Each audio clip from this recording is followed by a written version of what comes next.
Hey guys, I want to talk about debugging a Raylib application in Android Studio. Now I'm using C++ for mine, and I've tried to get the normal debugger working, but I haven't gotten it to work yet. And I've also tried using cout in C++, but that also doesn't seem to work.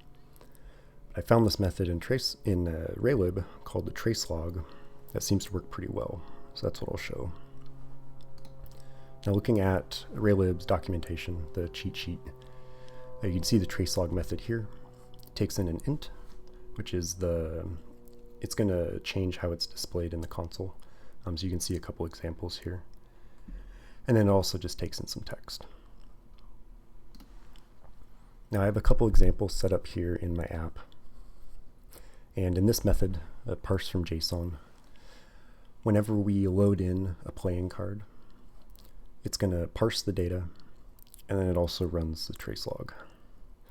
So in my app, when we draw a card, and then take a look at logcat, which is built into Android Studio, we can see our tracelogs show up. So these are the three that we had set up. And you can see the different log levels. So info, warning, and then error.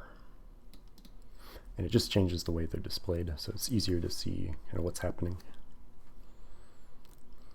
You can see as well that Raylib will show some of its own.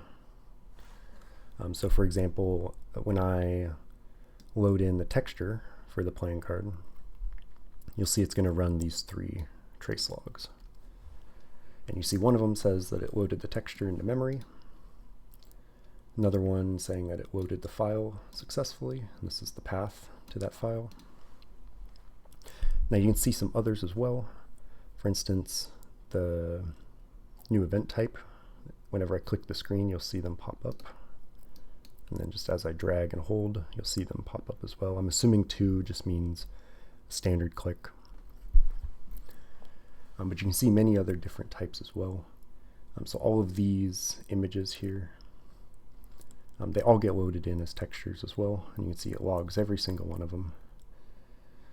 And if you ever run into errors when you're trying to load in your textures, you're going to see them pop up here as well.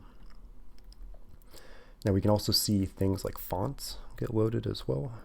I pull in some fonts when the application first starts. Let me find them.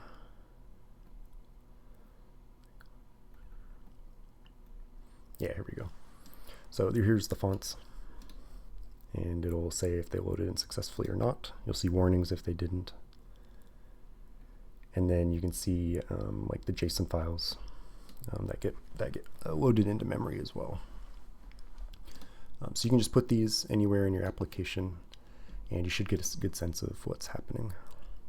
Yeah, let me know if you have any questions, or if you know of a better way to debug your Raylib Android application. Thank you.